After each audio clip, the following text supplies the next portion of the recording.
بسم اللہ الرحمن الرحیم۔ دوستو، آج کی اس بابرکت ویڈیو میں ہم آپ کو ایک ایسے روحانی سفر پر لے کر چلنے والے ہیں جو صرف تاریخ نہیں بلکہ ایمان کی روشنی ہے، دلوں کو بدلنے والی حقیقت ہے۔ یہ وہ سفر ہے جس میں ہم جانیں گے کہ اس زمین پر عبادت کے لیے سب سے پہلا گھر، سب سے مقدس مقام اور مسلمانوں کے دلوں کا مرکز یعنی خانہ کعبہ کیسے وجود میں آیا۔ یہ وہ گھر ہے جس کی طرف رخ کر کے دنیا کے کروڑوں مسلمان دن میں 5 مرتبہ سجدہ کرتے ہیں۔ یہ وہ گھر ہے جس کے گرد طواف کرنا ایمان والوں کے دلوں کی سب سے بڑی آرزو ہے۔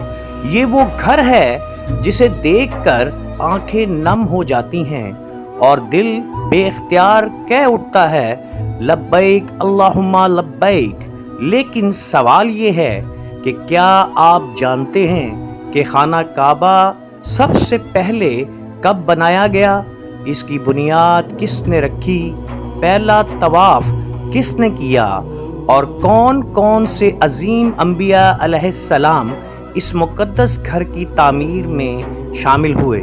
دوستو، یہ سوالات صرف تاریخ کے سوال نہیں بلکہ ایمان کو مضبوط کرنے والے راز ہیں۔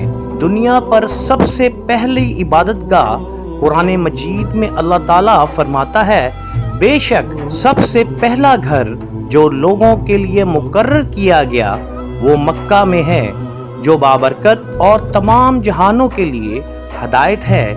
یہی وہ مقدس گھر ہے جسے ہم بیت اللہ کہتے ہیں، یعنی اللہ کا گھر۔ یہ وہ گھر ہے جس کی عظمت آسمانوں تک پہنچتی ہے۔ یہ وہ گھر ہے جس کی طرف فرشتے بھی محبت سے دیکھتے ہیں۔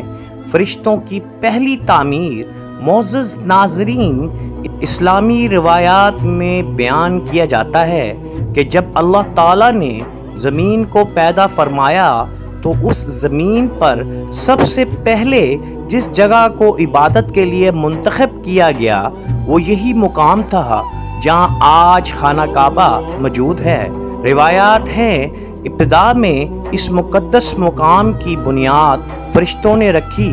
فرشتے اللہ کے حکم سے زمین پر آئے اور انہوں نے اس جگہ ایک عبادت گاہ تعمیر کی تاکہ زمین پر اللہ کی عبادت کا مرکز قائم ہو جائے۔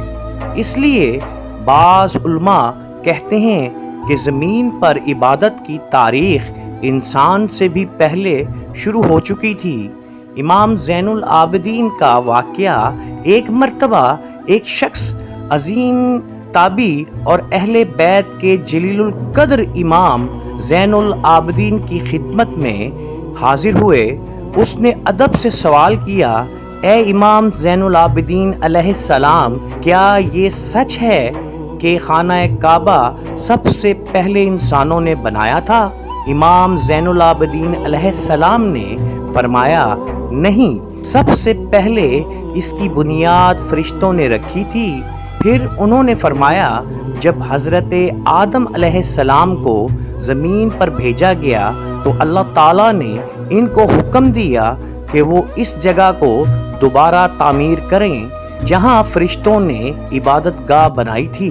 حضرت آدم علیہ السلام کی تعمیر، چنانچہ اللہ کے نبی حضرت آدم علیہ السلام نے اللہ کے حکم سے اس مقام کو تلاش کیا۔